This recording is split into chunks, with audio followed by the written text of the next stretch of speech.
You're not alone, Masahiro. The spring when I was 3, after losing my parents, I was taken in by my aunt and her husband and became Masahiro Eto. What? She can't start working again right after being discharged? Until she regains her strength, she'll need someone to accompany her. You're not alone, Masahiro. I give a small nod at the words of my mother's younger sister, Yui Eto. The spring when I was 3, after losing my parents, I was taken in by my aunt and her husband and became Masahiro Eto. Keep it under the water for a while, just in case we should go to the hospital later. Yeah, thanks. Wanting to repay them for taking me in, I devoted myself to helping out every day. But one day, I messed up while cooking and ended up with a minor burn. Aunt Yui is always so kind. As the pain washes away from my finger, a warmth spreads through my heart, and then... Mom, I lost my toy in my room. Come help me find it now. The one whining was Ryoki, my cousin who was born a year after I was taken in. He's 4 years younger than me. Sorry, Ryoki. Masahiro burned himself, so can you wait a little longer? No way, I want to find it now. Aunt, go help him. I have to keep my hand under the water for a while anyway. Thank you. I'll be right back. Ryoki had always been clingy, but after learning I was adopted, he started resenting me. Why do I have to eat the same food as him? Just let him eat cold rice or something. How dare you say that? Apologize to Masahiro. He's the one who made this food, you know. We love both of you equally. There's no favoritism here. But no matter what they said, Ryoki's complaints were ignored, and he eventually started resenting my aunt and uncle too. Years passed, and now I'm 28. One day, I got a call from an unknown number. What? She collapsed? My aunt had suffered an acute myocardial infarction and was undergoing emergency surgery. I rushed to the hospital. The surgery was a success. She's currently in the ICU, but she'll be transferred to a general ward soon. However, she'll need rehabilitation and follow-up visits before resuming her daily life. Recovery speed varies from person to person, so I can't give you an exact timeline for rehabilitation. I was relieved that the worst-case scenario had been avoided, but now I had to face my aunt's condition seriously. Since my uncle passed away a year ago, the only family she had left was me and Ryoki, but my cousin was nowhere to be seen. Where the hell is Ryoki when Aunt needs him the most? Ryoki finally showed up at the hospital after my aunt had already moved to a general ward. Hey Ryoki, where the hell have you been all this time? Who cares? More importantly, Mom, lend me some money. I want to buy something. I can't afford that. I have to take time off work for now. My aunt is a well-known culinary researcher who earns income from video content and column writing. She's not yet able to return to daily life. Taking time off is a reasonable decision, or so I thought. What? She can't start working again right after being discharged? She needs rehab and follow-up visits. Until she regains her strength, she'll need someone to accompany her. So basically, she needs a caregiver? That's a pain in the ass. What? It wasn't even caregiving, but even if it were, that was an outrageous thing to say. I'm not dealing with that. No way I'm taking care of someone who can't even give me money. How can you say that right in front of the mother who raised you? Then you take care of her. You're the adopted one. She's already done enough for you. That's enough, Ryoki. Whether you're adopted or not has nothing to do with taking care of your parents. It's okay, Masahiro. You must be busy too, so don't worry about me. Alright, Aunt, you'll stay at my place. I'll take care of your rehab and hospital visits. Oh, Masahiro. It's fine, this is my decision. You and Uncle took me in when I lost my parents and raised me all these years. Let me return the favor now. After all the money our family spent on you, that's the least you can do. Well, I'm counting on you. What's with that cousin? That's unbelievable. The next day, when I told Asumi Sakai about it, she got all worked up. I met her in culinary school, and now we run Bistro Sunday, a Western-style restaurant together. That's why I won't be able to come to the restaurant for a while. Got it. I'll figure something out. So don't worry and focus on taking care of your family.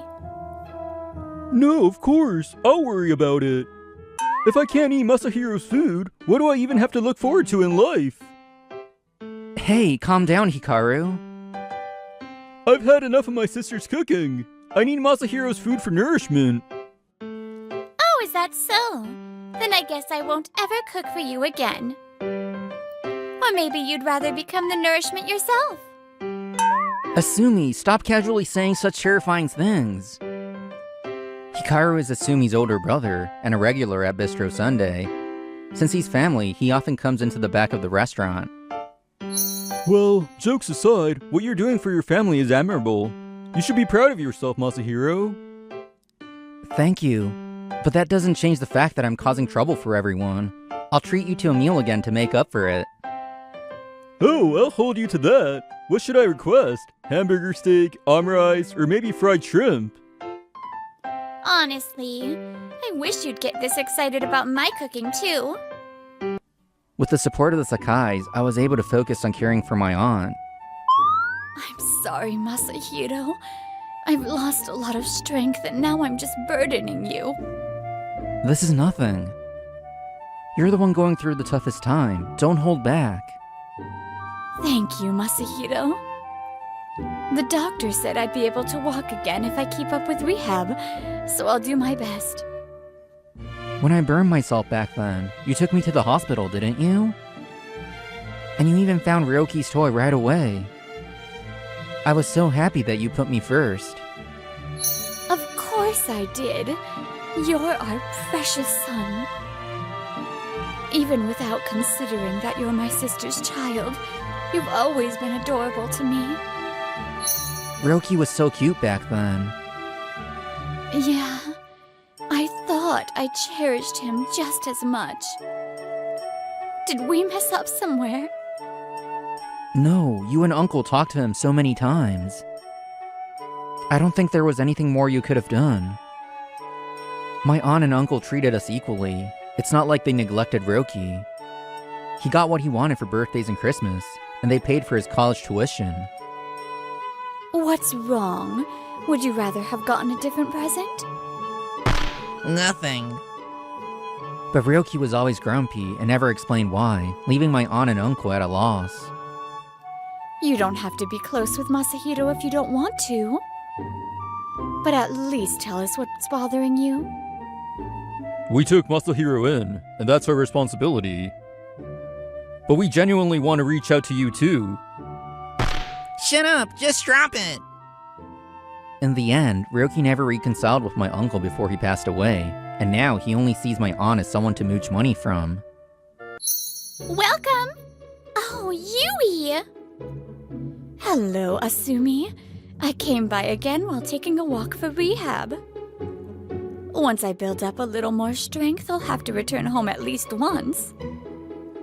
1 month after being discharged, my aunt was able to walk using a walker, and I returned to work on reduced hours. Right now, she's staying at my apartment, and since Bistro Sunday is nearby, she's become familiar with Asumi, the staff, and our regular customers. Yui, please hear me out. Oh dear, what's the matter, Hikaru?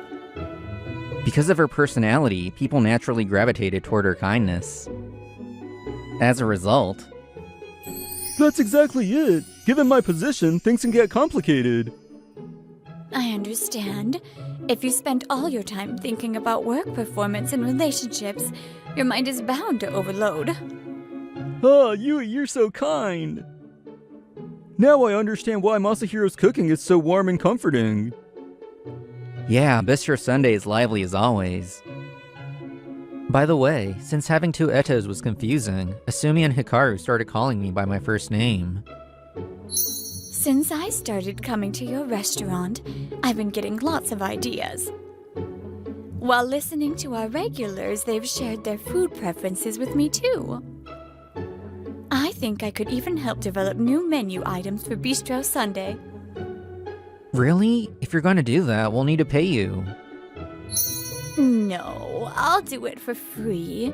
Consider it my way of thanking you. Besides, you've supported me financially ever since you started working, and you even waived your right to inherit. You're not exactly rolling in money, are you? It's true that I renounced my claim to my uncle's inheritance, and I understand why my aunt worries about me. But I shake my head and gently refuse her offer. No way, you're a professional, and I want to treat this properly. Let me do my job as a business owner.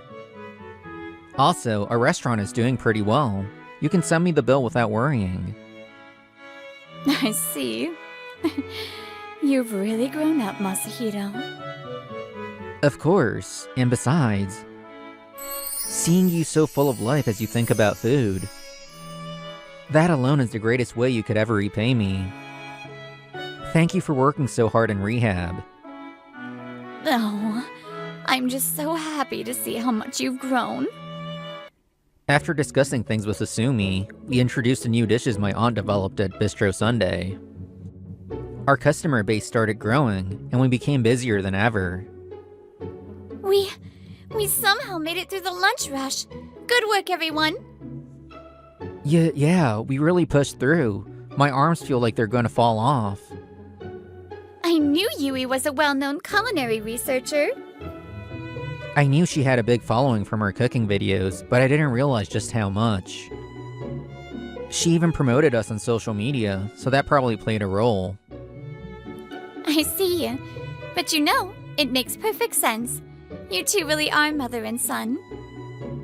I mean, Yui's warm, comforting dishes are just like yours, Masahiro. You think so? I mean, I'm not actually her son. That doesn't matter. What's important isn't whether you're biologically related, it's how you spent your lives together. Anyone who sees you two can tell how much you respect and support each other. I see. Thanks, Asumi. To outsiders, I'm just her nephew, never truly part of her family. That feeling of resignation started to fade a little with Asumi's words. I'm fine. I adjust things based on how I feel. Besides, eating here always gives me a boost of energy. She no longer needed a walker to get around and had started easing back into work. Good night, Yui, Masahiro.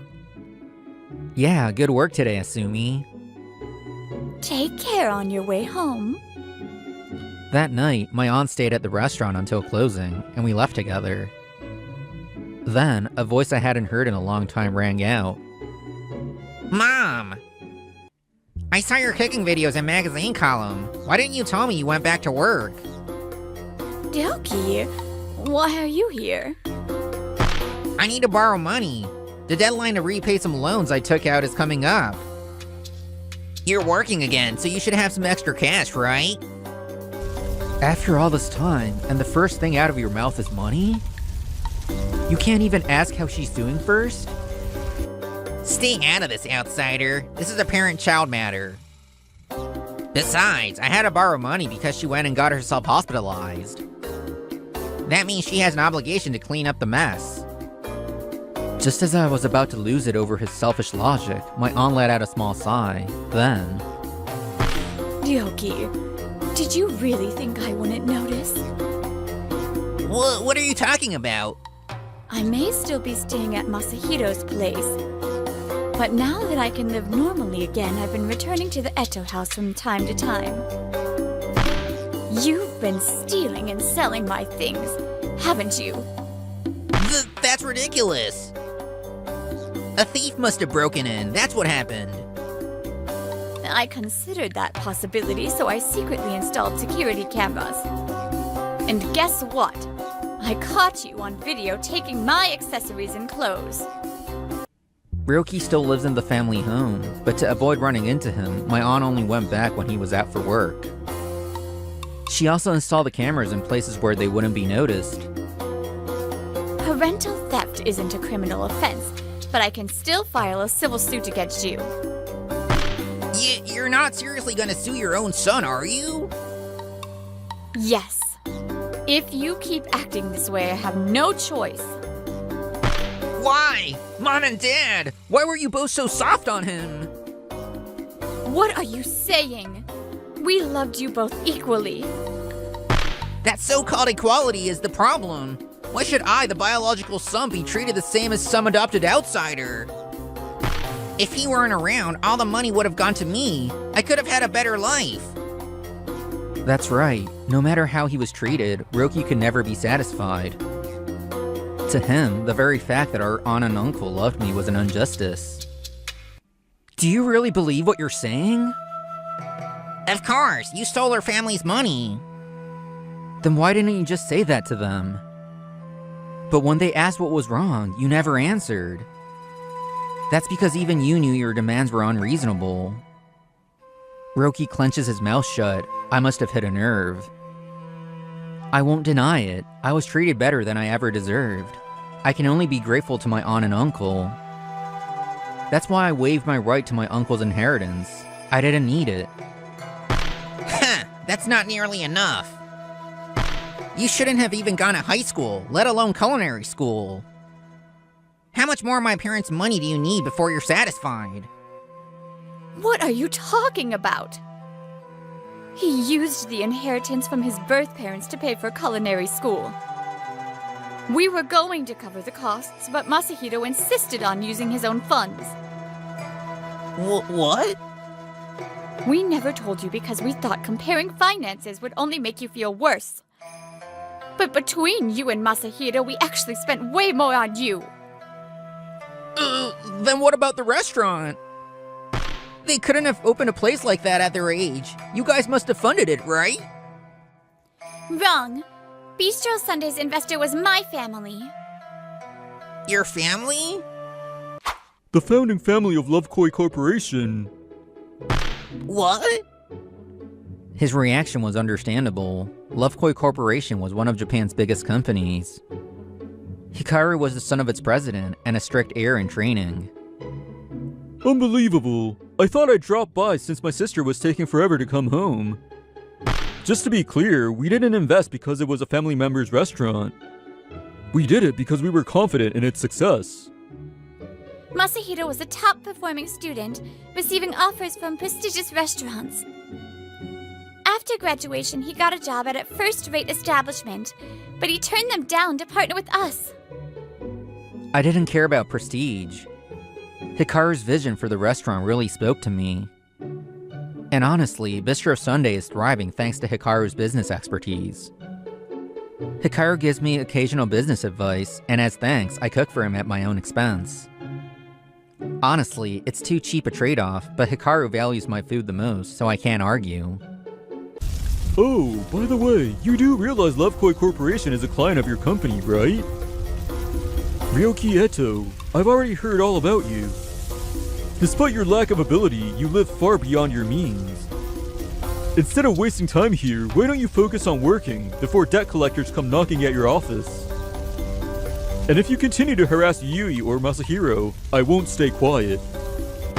But please, just don't report this to my company. That depends on your future actions. Personally, I despise people who think their parents will always bail them out. And I have no respect for those who can't fairly evaluate others.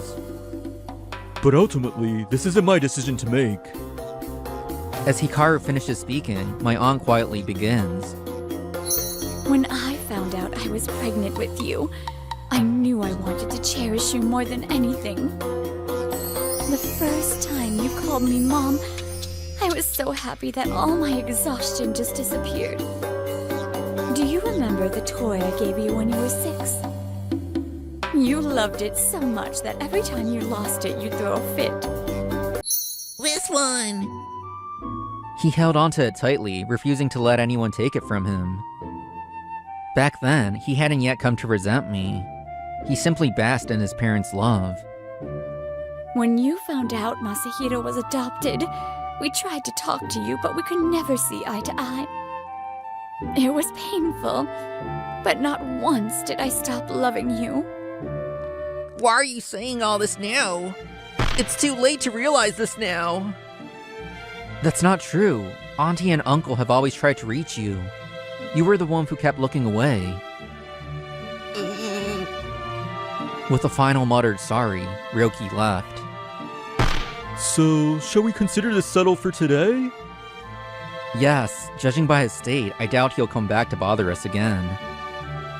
Yes, I think so too. After that, Ryoki left home and repaid my uncle for everything he had taken. He also started paying off his debts little by little on his own. I'm really gonna have to work hard from now on. My aunt officially filed to disinherit Ryoki, and the court approved it. He had already squandered my uncle's inheritance, and his future would be a tough road. What's with that look, Auntie? Oh, don't mind me. My face just naturally lights up when I'm happy. Near Bistro Sunday's closing time, my aunt's playful voice echoed through the restaurant.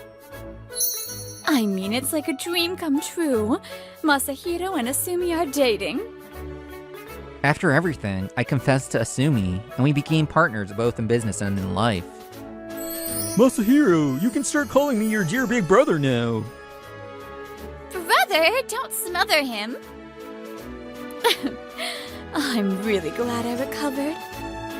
Because now I get to see Masahiro so happy. I'm happy because you're healthy, Auntie. I'll keep working hard to bring even more happiness to you. No matter the blood ties, people can become family if they nurture their bond. And even with family ties, taking them for granted can sever that connection. I want to build a home where people can always feel full and at ease. Yeah, warm and comforting. Just like your cooking, Masahiro. Expressing gratitude and supporting each other through pain. These small actions, one by one, are the keys to happiness. And even after the infamous defeat at the Battle of Red Cliffs, Cao Cao lamented, saying it would have been different if Guojia were there. I'm Hikaru Kuon, a 24-year-old history teacher at a high school in Tokyo. My specialty is Chinese history, and if it's about the Three Kingdoms, I'm confident I could talk about it non-stop for a week. Sorry. Let's get back to the topic. Before I realize it, I sometimes end up talking about the Three Kingdoms, which my students occasionally point out. Skiing? I haven't gone since I was a student. On my way home from work, my old friend from school, Satoshi Ujiie, had invited me to go skiing. Don't worry, you were good at it, and thanks to you, I improved a lot back then. Stop playing those Three Kingdoms games until midnight every day and get some fresh air once in a while. Is he spying on my life? It's true we often went skiing together during our student days, but after becoming working adults, we had fewer opportunities. And so, I was persuaded by Satoshi, whose negotiation skills could rival a professional's, and a few days later, I found myself at the ski resort. It's a hassle when I go with you because girls always flock to us. Unlike me, Satoshi is a good-looking guy who even won a national tennis championship. Whenever we went skiing, there was always at least one woman who would approach him. That's harsh. I just wanted an excuse to hang out with you. Yeah, got it. After skiing for a while, Satoshi and I took a break in the resting area, sipping on hot chocolate. Excuse me? Hey, you two. A lively voice called out to us, and we turned to see two women walking over. Hi there. Would you mind if we joined you for a bit? Oh, wait a second. Isn't it rude to suddenly approach people like that? Oh, come on. They say the god of romance blesses the slopes, don't they? Huh? Why are you looking at me like that? This isn't my fault. It's clearly because of this guy's face. Your friend couldn't make it? From what they told us, they seemed to be a senior and junior from their school days. Maria Domoto, the cheerful baby-faced one, was our age, while Agiha Otowa, the cool one with black hair, was a year older. Our friend wasn't feeling well, and since she's experienced, we were hoping she could teach us. That's right. I'm a beginner, and I feel uneasy skiing alone with Senpai. So could you teach us? You know, sorry, I won't insist. Please feel free to refuse if it's too much trouble. Huh, it's understandable to feel uneasy as a beginner. There's also the risk of injury. Hikaru, what do you think? I don't mind. I'm not sure how well I can teach though. When we were students, we had more free time, so it wasn't a big deal. But now that my free time is precious, it feels like a hassle. Still, I understood the concern about injuries, and so I reluctantly nodded. Ow! Ow! Ow! Ow! Ow! Yep, Ageha's doing great. Maria, well, she still needs a bit more guidance. I've lost count of how many times I've seen Maria fall and Satoshi help her up during this past hour. I wasn't doubting her status as a beginner, but something felt off. Hey, Hikaru, I need to use the restroom for a bit. Can I leave them to you? Sure, go ahead. Now filling in for Satoshi, I became the main instructor for the two women. So, when you want to turn, you just need to bend your knees slightly. Don't overdo it. Okay. Yeah, I think I was too tense earlier. I feel like I'm getting the hang of it bit by bit. Also, focus on ensuring the ski edges are firmly in contact with the snow. Oh, sure. By the way, when you fall... Ugh, that's enough. Maria glanced at Satoshi, who was returning, and interrupted me. You can continue teaching Senpai, Hikaru. I'll learn from Satoshi. Hey, that's really rude. You're asking for help, so what's with that attitude? But isn't it more efficient one-on-one? Satoshi is back now, so it's not unreasonable, is it? You know, Sorry, Hikaru. Could you help just me for now? Noticing that Ageha seemed to be holding back her words, I understood her intent. She must have decided that splitting up would be less of a bother for me. I had a hunch before, but this person is surprisingly kind despite her cool demeanor. Sure, if I'm okay with you. And so, Satoshi rejoined Maria while Ageha and I separated to continue skiing. That said, Ageha already had the basics down, so there wasn't much for me to teach. I'm sorry for troubling you like this. We've inconvenienced you on what was supposed to be a fun outing with friends. It's fine. I've dealt with women like her before. Oh, I see. Actually, I was supposed to come here today with a close friend. I can ski a little, but I still feel uneasy without an experienced companion, so I'm grateful for your help. That girl, Maria, I mean, we just happened to meet here. Funny how that works, huh? So you didn't come together? Ah, that makes sense now. Huh? I thought she had another purpose besides just enjoying skiing. Hikaru, you're the type to say exactly what's on your mind, aren't you? It was written all over your face earlier that you found this a hassle. You caught me. Sorry about that. No, it's fine. Honestly, I wasn't exactly enthusiastic about this either. That said, I'll apologize for my junior's behavior. Seeing Ageha politely apologize cleared up some of the lingering unease in my mind. And then, a few days later on a day off... Ageha! I'm really sorry about the other day. Huh? Ah, that alternate ending was absolutely amazing. It was the reason I became a fan of Gojia. I totally get it. The part where Gojia burns his final flame of life and takes down Yu with him really struck a chord with me too. Ageha and I unexpectedly found ourselves deep in a discussion about the Three Kingdoms. Apparently, Ageha became interested in the Three Kingdoms due to her older brother's influence, and they played games about it together. It seemed the tension between us had dissolved, as she had stopped using formal language without either of us realizing it. It's nice to meet someone else who likes Wei. In Japan, Shu is overwhelmingly popular. Yes! I'm particularly fond of Sima Yi. To protect those he cared about, he took on the role of a villain and destroyed evil nations for the sake of those he loved. That's the tragic figure of a hero born of chaos! Whoa, That's straight out of the image created by recent dramas. Sima-Yi rose through the ranks in Wei, led a rebellion, seized the country, and laid the foundation for the Jin dynasty. Historically, he's a traitor, but recent dramas have depicted him as a dark hero. Agiha? Sorry, I got caught up in the discussion. Are you feeling okay now? Yeah, I'm completely fine now. Sorry for not being able to join the ski trip. Nice to meet you. Thank you so much for your help back then. Ageha's friend, who hadn't been able to join us due to illness, bowed to Satoshi and me. This is the first time I've seen Ageha talk so much with a guy. After that, we had a meal with Ageha's friend.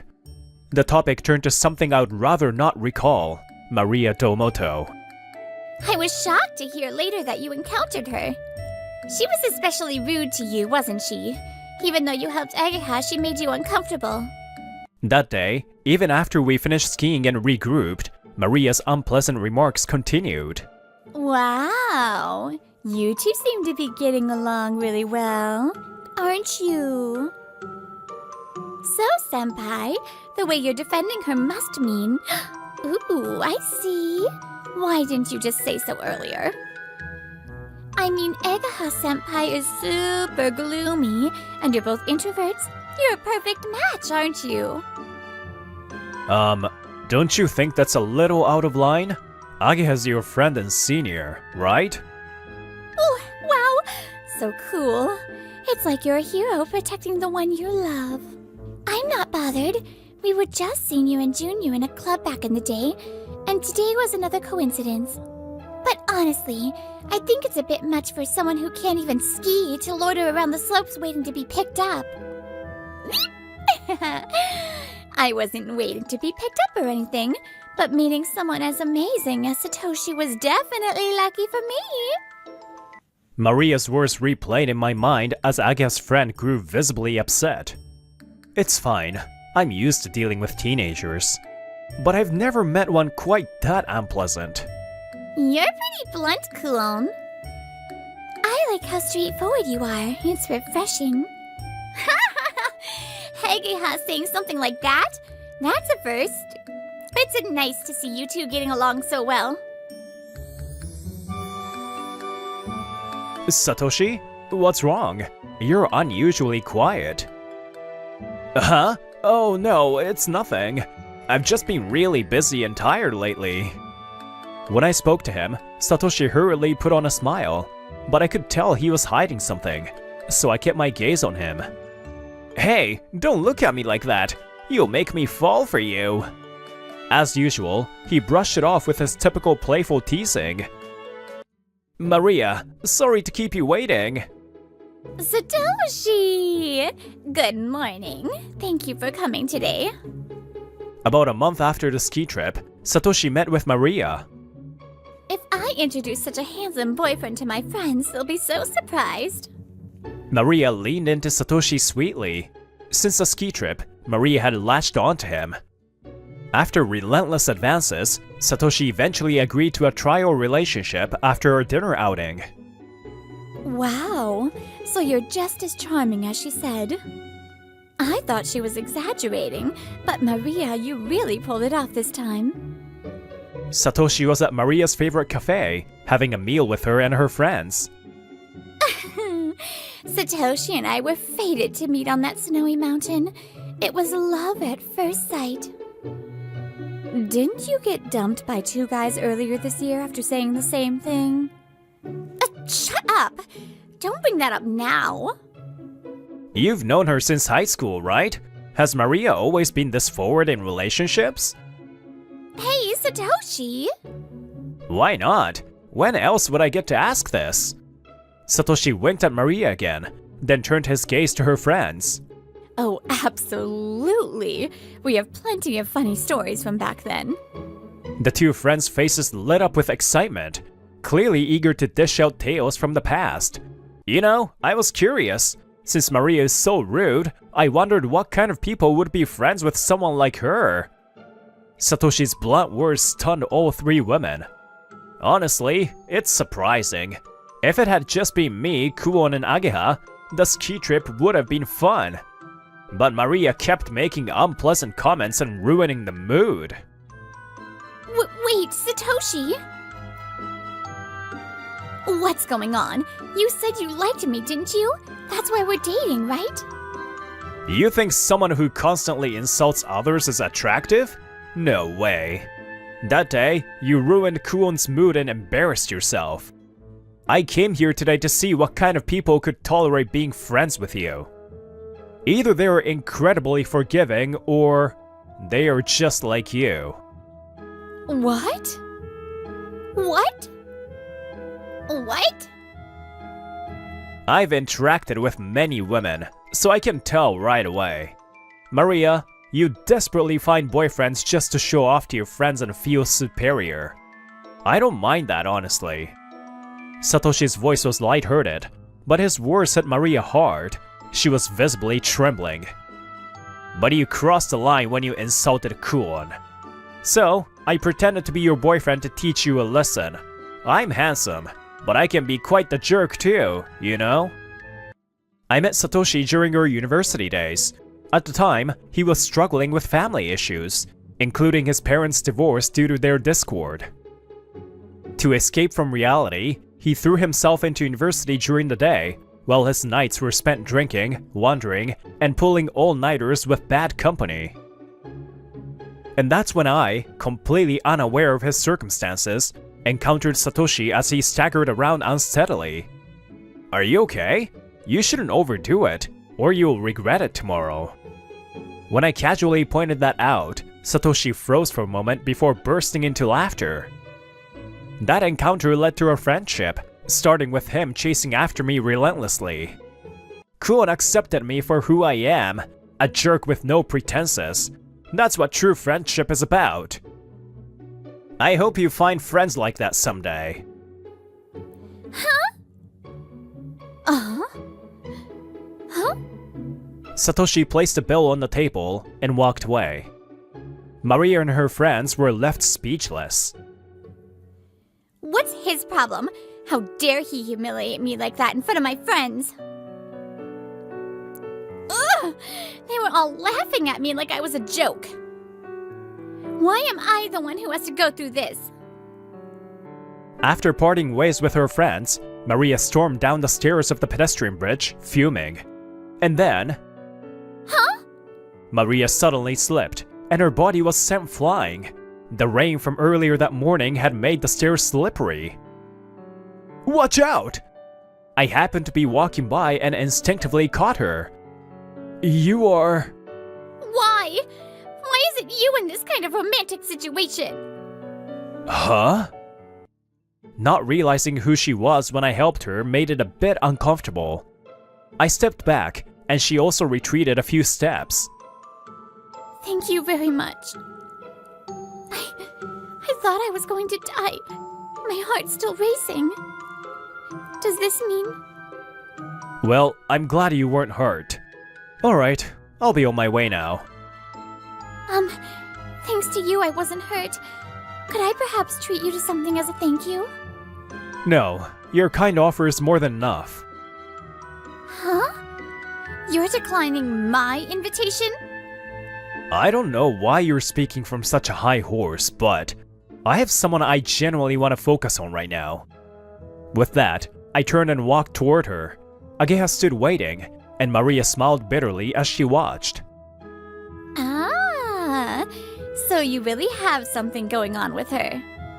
Well, whatever. You two seem like a good match. Take care. Without another glance back, Maria walked away. Let's talk about what happened afterward. So, Maria Domoto? From what I've heard, she's got ties with most of her friends. Apparently getting rejected by you hit her harder than expected. She even quit her job, stopped chasing men, and now stays locked in her room. It seems she spends her time obsessively following handsome video streamers. Hopefully, she doesn't stray further off course. Today, I was out shopping with Ageha, but she had been in a foul mood all afternoon. Ageha, what's with that face? Oh, I was just wondering who the kind teacher with someone to focus on might be. I barely suppressed a laugh at her serious glare. Wait here for a second. I hurried off and returned with a package. Ageha, try this on. Huh? I wrapped a snowflake design bracelet around her wrist. I saw it at a stall and thought it would suit you. Plus, we met on a ski slope after all. Sorry it took me so long to say this. Ageha, I like you. Will you go out with me? Soldiers should value speed, you know. Of course I will. I realized I had been too scared to face the love right in front of me. Like Gojia was to Cao Cao, I want to strive to become someone who truly understands her.